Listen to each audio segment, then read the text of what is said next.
Hello जय हिंद साथियों, स्वागत है आप सभी का सत्या एक्सलेंट यूट्यूब चैनल पे। साथियों, आज है 24 दिसंबर 2021 और आज की डेट में जो छात्र गए थे एग्ज़ाम देने सेकेंड ईयर का, उन सभी बच्चों के द्वारा बताए गए क्वेश्चनों के अनुसार मैं आपको यहाँ पर लेके आया हूँ।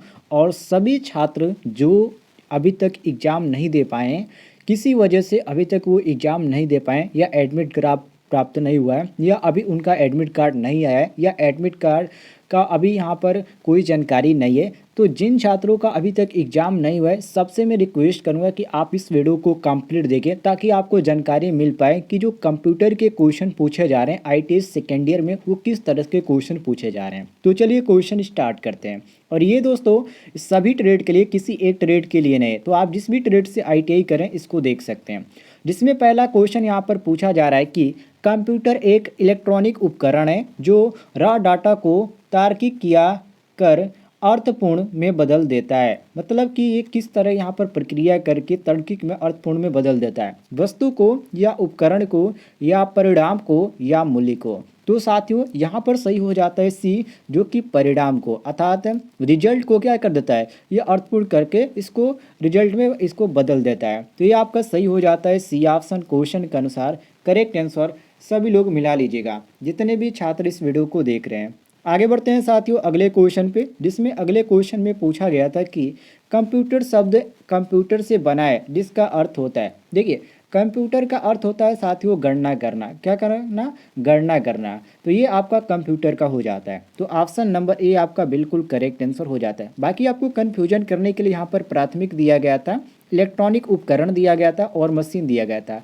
लेकिन आपका सही हो जाता है option number C A option की गणना करना। तो कंप्यूटर का शब्द का अर्थ क्या होता है? गणना। ध्यान रखिएगा। अगले क्वेश्चन की ओर बढ़ते हैं साथियों। अगले क्वेश्चन में यहाँ पर पूछा गया था कि कंप्यूटर में जो भी सूचना या डाटा जिन उपकरणों द्वारा पहुँचाया जाता है उन्हें खाली स्थान कहते हैं। आउटपुट उपकरण या इनपुट उपकरण या हार्डवेयर या सॉफ्टवेयर।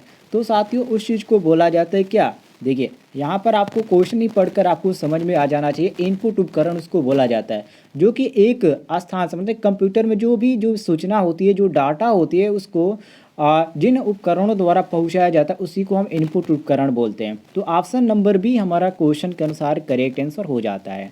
आगे बढ़ते हैं साथियों क्वेश्चन नंबर 4 पे, जिसमें पूछा गया था कि कंप्यूटर में या कंप्यूटर के इनपुट डिवाइस कौन सा है। इनपुट डिवाइस, देखिए इनपुट के अंतर्गत क्या क्या आता है साथियों। तो देखिए इनपुट के अंतर्गत आपका जो कीबोर्ड होता है, ठीक है, वो आपका इनपुट की तरह आता है। और जो आपका सीडी होता है, ठीक है, जिसे अंदर, मतलब कि जो भी डाटा बाहर से अंदर की तरफ जा रही है उसको क्या बोला जाता है? इनपुट बोला जाता है। और जो कंप्यूटर के माध्यम से बाहर निकल रही है उसको आउटपुट बोला जाता है। तो यहाँ पर जो आपका सही हो जाता है इनपुट के अंतर्गत आपका सी ऑप्शन आ जाता है कुंजी बार। क्योंकि कीबोर्ड के द्वारा हम जो भी कीबोर्ड पर टाइप करते हैं वो क्या करता है? मॉनिटर पे शो करता है, तो वो आपका इनपुट कहलाता है। बाकी यहाँ पर जो प्रिंटर दिया गया, प्रिंटर क्या करते हैं साथियों, कोई भी कंप्यूटर में कोई भी चीज़ है, मान लीजिए फोटो है, तो जब उसको हम फोटो को निकालते हैं तो वो प्रिंटर द्वारा क्या होता है? बाहर निकलता है, मतलब कि उस पर प्रिंट होकर बाहर निकल जाता है। तो ये आपका आउटपुट का प्रक्रिया हो जाती है। ठीक उसी प्रकार आपका क्या होता है? ये लाउड स्पीकर होता है। आपने ध्वनि सुना होगा, जैसे कि मैं आपको बता दूं साउंड बॉक्स आपने या डीजे इस तरह कर देंगे तो ज़्यादा समझ में आएगा। देखिए डीजे से क्या होता है, आप कंप्यूटर के द्वारा गाना बजा रहे हैं और गाना जो होता है वो क्या करता है? बाहर, मतलब ध्वनि उसकी बाहर निकलती है। तो इस तरह क्या हो जाता है, वो जो लाउड स्पीकर होता है उससे आउटपुट होता है। तो उसी तरह यहाँ पर कहा जा रहा है कि कंप्यूटर के इनपुट डिवाइस कौन है। तो इसमें जो ऑप्शन दिया गया है ये आपका आ जाता है कुंजी बार। ध्यान रखिएगा, ये आपका सी ऑप्शन क्वेश्चन के अनुसार करेक्ट आंसर हो जाएगा। अगले क्वेश्चन की ओर आते हैं साथियों। अगले क्वेश्चन में पूछा गया था कि निम्न में से कौन से इनपुट उपकरण है, जैसे कि कुंजी बार या माउस या स्कैनर या उपयुक्त सभी। देखिए यहाँ पर इनपुट के अंतर्गत मैंने आपको बताया कि जो आपका आता है कुंजी बार आता है, जिसको हम कीबोर्ड भी बोलते हैं। दूसरा माउस, माउस से हम क्या करते हैं, कोई भी, मान लीजिए ये आपके सामने मैंने माउस ये बना दिया, जब ये आपका लेफ्ट बटन हो गया और ये आपका एक राइट बटन हो गया, तो जब आप यहाँ पर लेफ्ट बटन को जब यहाँ पर दबाते हैं तो मॉनिटर पे शो करता है। मतलब कि यहाँ से बाहर से हम कुछ करते हैं तब जाके अंदर शो कर रहा है, तो वो आपका क्या हो जाता है? वो इनपुट हो जाता है। तो ये आपका माउस भी आ जाएगा। स्कैनर, स्कैनर का मतलब ये है साथियों कि कोई भी आपने टेक्स्ट लिखा हुआ है या कोई भी पेपर है आपके पास, आप चाहते हैं कि मैं इसको यहाँ पर कंप्यूटर में शो करने लगूँ तो क्या करते हैं, स्कैनर में उस पर जा के और स्कैन करते, जितने भी वर्ड लिखे होते सारे वर्ड आपके कंप्यूटर में शो करने लगते हैं। तो उसको स्कैनर द्वारा हम कंप्यूटर में लेके जाते हैं, तो वो भी आपका इनपुट की प्रक्रिया होती है। तो यहाँ पर आपका सही हो जाता है ऑप्शन नंबर सी, बिल्कुल करेक्ट आंसर। और बी भी सही हो जाएगा, सी भी सही होगा, मतलब यहाँ पर डी ऑप्शन करेक्ट हो जाता है कि उपयुक्त सभी ऑप्शन हमारे सही हैं। तो हम डी ऑप्शन क्वेश्चन के अनुसार करेक्ट आंसर मारेंगे। आगे बढ़ते हैं साथियों अगले क्वेश्चन पे, जिसमें अगला क्वेश्चन पूछा गया था कि सीपीयू का पूर्ण रूप क्या है। देखिए कंप्यूटर में बहुत सारी चीज़ें होती हैं जो कि इसका पूरा नाम पूछ दिया जाता है, जैसे कि आपका सीपीयू हो गया, सेंट्रल प्रोसेसिंग यूनिट होता है।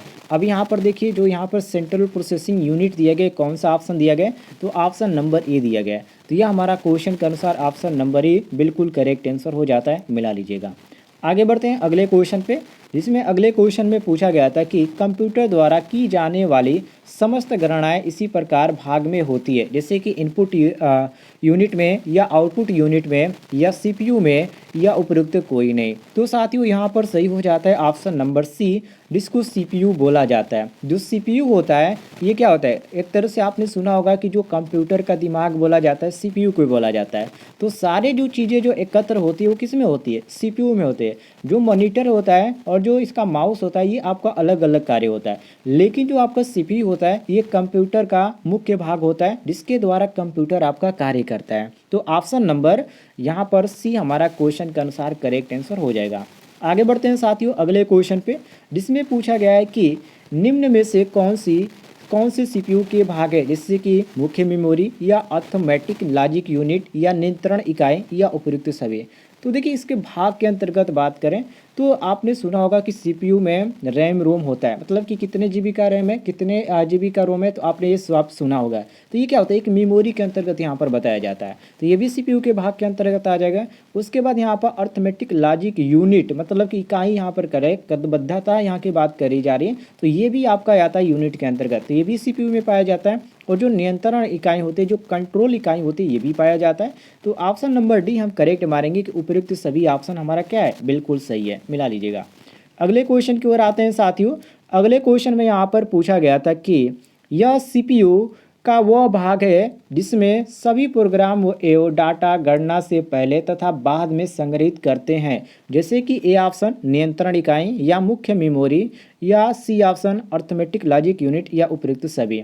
देखिए ये भी क्वेश्चन आपका कई बार पूछा गया था, ये आपका सही हो जाता है बी ऑप्शन मुख्य मेमोरी। ये सीपीयू का वो भाग है जिसमें सभी प्रोग्राम और डाटा क्या होते हैं, एकत्र होते हैं, जिसको मुख्य मेमोरी के नाम से जाना जाता है। बी ऑप्शन क्वेश्चन के अनुसार करेक्ट आंसर हो जाएगा। आगे बढ़ते हैं साथियों अगले क्वेश्चन पे, जिसमें पूछा गया था कि सीपीयू के इस भाग में सभी प्रकार की गणनाएं व तुलना का कार्य किया जाता है। किस भाग में, मुख्य मेमोरी में या अर्थमेटिक लॉजिक यूनिट में या नियंत्रण इकाई में या उपयुक्त सभी में। तो साथियों यहाँ पर सही हो जाता है ऑप्शन नंबर बी, जिसको अर्थमेटिक लॉजिक यूनिट। हमने आपको बताया कि हर एक जो सीपीयू में भाग होता है उसका अलग अलग कार्य होता है, तो इसमें हर एक भाग का अलग अलग कार्य होता है और सब कुछ यहाँ पर आपको क्रम से पूछा जा रहा है, तो आपको बताना पड़ेगा। तो ऑप्शन नंबर बी हमारा क्वेश्चन के अनुसार करेक्ट आंसर हो जाएगा। आगे बढ़ते हैं साथियों क्वेश्चन नंबर 11 पे, जिसमें पूछा गया था कि सीपीयू का वह भाग कंप्यूटर के सभी भागों के लिए मुख्य तंत्र के समान कार्य करता है, नियंत्रण इकाई के या मुख्य मेमोरी या अर्थमेटिक लॉजिक यूनिट या आउटपुट यूनिट। तो साथियों यहाँ पर सही हो जाता है आपका ऑप्शन नंबर ए, जिसको बोला जाता है नियंत्रण इकाई। ए ऑप्शन क्वेश्चन के अनुसार करेक्ट आंसर हो जाएगा। आगे बढ़ते हैं साथियों अगले क्वेश्चन में, क्योंकि अगला क्वेश्चन यहाँ पर पूछा गया है कि आकार एवं दक्षता के आधार पर, क्वेश्चन यहाँ पर ध्यान से पढ़िए, आकार एवं दक्षता के आधार पर कंप्यूटर का वर्गीकरण क्या होगा। देखिए कंप्यूटर का वर्गीकरण मतलब कि हर एक पार्ट को यहाँ पर दर्शाने के अनुसार यहाँ पर उसका भाग पूछा जा रहा है कि क्या क्या होगा। तो देखिए इसमें माइक्रो कंप्यूटर और मिनी कंप्यूटर, ये कंप्यूटर के दो हो जाते हैं। उसके बाद मेन फ्रेम कंप्यूटर रह जाता है, सुपर कंप्यूटर रह जाता है। तो ये जो कंप्यूटर होते हैं इसके अलग अलग होते हैं, लेकिन कंप्यूटर के ये भाग के अंतर्गत आते हैं। जब आप इसका वर्गीकरण करेंगे तो सब कुछ आपको इसमें देखने को मिलेगा और इसके अदर भी बहुत सारे पार्ट होते हैं, लेकिन यहाँ पर मुख्य भाग यदि पूछा जाए तो यही हम लिखेंगे। तो ऑप्शन नंबर डी हमारा क्वेश्चन के अनुसार करेक्ट आंसर हो जाता है।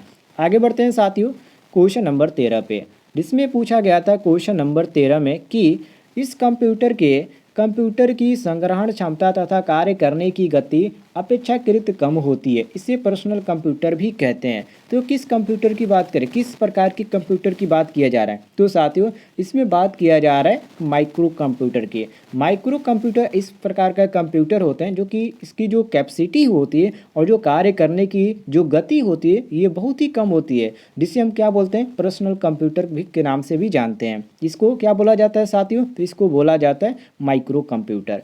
ऑप्शन नंबर बी क्वेश्चन के अनुसार करेक्ट आंसर हो जाएगा।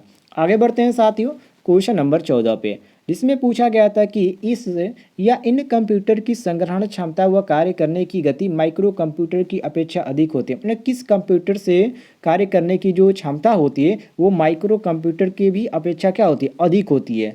तो देखिए सबसे अधिक जो माना जाता है वो मिनी कंप्यूटर को माना जाता है। तो ये आपका सही हो जाता है, ऑप्शन नंबर ए बिल्कुल करेक्ट आंसर मिला लीजिएगा। आगे बढ़ते हैं साथियों क्वेश्चन नंबर 15 पे, जिसमें पूछा गया था कि आकार मतलब कि इनका आकार माइक्रो व मिनी कंप्यूटर से बड़ा होता है। इस प्रकार के कंप्यूटर की संग्रहण क्षमता 256 MB से 2 GB का कार्य करने की गति अधिक होती है। अपने ये किस कंप्यूटर के बारे में कह रहा है, तो ये कंप्यूटर का जो आता है इसके अंतर्गत वो मेन फ्रेम कंप्यूटर आता है। तो मेन फ्रेम कंप्यूटर जो यहाँ पर दिया गया बी ऑप्शन, तो हमारा क्वेश्चन के अनुसार बी ऑप्शन करेक्ट आंसर हो जाता है। आगे बढ़ते हैं साथियों क्वेश्चन नंबर 16 पे, जिसमें पूछा गया था कि इन कंप्यूटर का मुख्यतः उपयोग वैज्ञानिक शोध, प्रयोगशालाओं में, मौसम भविष्यवाणी में, आंतरिक शोध और प्रयोगशालाओं में किया जाता है। वो किस कंप्यूटर का के बारे में यहाँ पर कह रहा है कि किस कंप्यूटर का इसमें उपयोग किया जाता है, तो साथियों इसमें उपयोग किया जाता है सुपर कंप्यूटर का। किस कंप्यूटर का, सुपर कंप्यूटर का। सी ऑप्शन आपका सही हो जाता है। आगे बढ़ते हैं साथियों क्वेश्चन यहाँ पर 17 पे, जिसमें पूछा गया था कि भारत में पहला सुपर कंप्यूटर CDSE पुणे में निर्मित किया गया, जिसका नाम है, मतलब उसका नाम यहाँ पर पूछा जा रहा है। तो उस कंप्यूटर का नाम रखा गया था PA-RAM, जो कि यहाँ पर आपको सी ऑप्शन देखने को मिल जाता है, बिल्कुल करेक्ट आंसर। आगे बढ़ते हैं अगले क्वेश्चन पे, जिसमें पूछा गया था कि उद्देश्य के आधार पर कंप्यूटर का वर्गीकरण कीजिए। देखिए उद्देश्य के आधार पर जो कंप्यूटर होते हैं वो विशिष्ट उद्देश्य कंप्यूटर होता है और एक आपका सामान्य उद्देश्य कंप्यूटर होता है।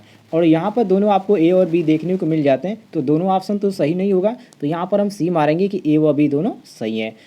सी ऑप्शन हमारा क्वेश्चन के अनुसार करेक्ट आंसर हो जाएगा। आगे बढ़ते हैं साथियों अगले क्वेश्चन पे, जिसमें पूछा गया था कि अभिकल्पन एवं अनुप्रयोग के आधार पर कंप्यूटर के प्रकार क्या है। A option analog computer, B option digital computer, C option hybrid computer और डी ऑप्शन उपयुक्त सभी। तो साथियों यहाँ पर सही हो जाता है ऑप्शन नंबर डी, जिसको यहाँ पर बोलेंगे उपयुक्त सभी, क्योंकि यहाँ पर यदि अभिकल्पन के आधार पर यदि बात करें तो जो कंप्यूटर आता है एनालॉग कंप्यूटर भी आता है, डिजिटल कंप्यूटर भी आता है और हाइब्रिड कंप्यूटर भी आ जाता है। इसलिए हम डी ऑप्शन क्वेश्चन के अनुसार करेक्ट आंसर मारेंगे। आगे बढ़ते हैं साथियों अगले क्वेश्चन पे, जिसमें यहाँ पर पूछा गया है कि कंप्यूटर के उपयोगिता निम्न क्षेत्र में है, जैसे कि शिक्षा में है या व्यवसाय में या चिकित्सा में, उपयुक्त सभी में। तो देखिए आजकल की बात करें तो कंप्यूटर की जो उपयोगिता है सभी क्षेत्रों में है, तो यहाँ पर हम मारेंगे साथियों क्वेश्चन के अनुसार हमारा बिल्कुल सही हो जाता है ऑप्शन नंबर डी, क्योंकि शिक्षा के भी क्षेत्र में कंप्यूटर की उपयोगिता है, व्यवसाय के भी क्षेत्र में और चिकित्सा के भी क्षेत्र में। तो यहाँ पर डी ऑप्शन हमारा क्वेश्चन के अनुसार करेक्ट आंसर हो जाएगा। उम्मीद है आपको जानकारी पसंद आई होगी। पसंद आई तो वीडियो पर लाइक कीजिएगा, और यदि आप इस सबका PDF प्राप्त करना चाहते हैं तो लिंक आपको इस वीडियो के डिस्क्रिप्शन मिल जाएगा, आप वहां से PDF भी डाउनलोड कर सकते हैं।